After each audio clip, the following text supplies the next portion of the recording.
The hired carriage, in which Viola Kingsley had been travelling just a short while before the Marquess of Dorchester spoke to her at the country inn, not only had been uncomfortable, with its hard seats and surely non-existent springs, and its draughty windows and door, and its innumerable squeaks and groans and pervading smell of oldness and staleness, it had also developed a severe limp, and was proceeding at less than half its former speed, and was listing somewhat to one side.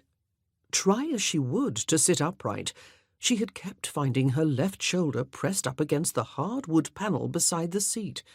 At any moment she had expected that the carriage would stop altogether, and she would be stranded in the middle of nowhere.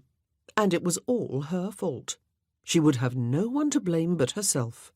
2 years before, something truly catastrophic had happened to Viola. She had been Viola Westcott, Countess of Riverdale at the time, and had recently suffered the loss of the Earl, her husband of 23 years. Her son, Harry, had succeeded to the title.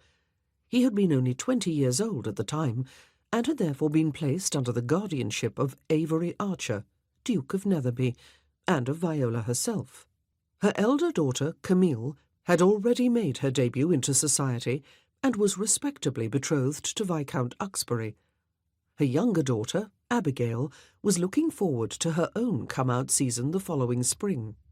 Viola had been satisfied with her life, despite the necessity of wearing deep mourning.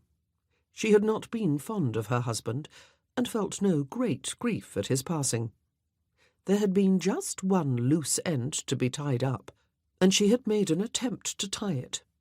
There was a girl, a young woman by then, whom her husband had kept and secretly supported. He had thought it was a secret anyway, at an orphanage in Bath for as long as Viola had known him.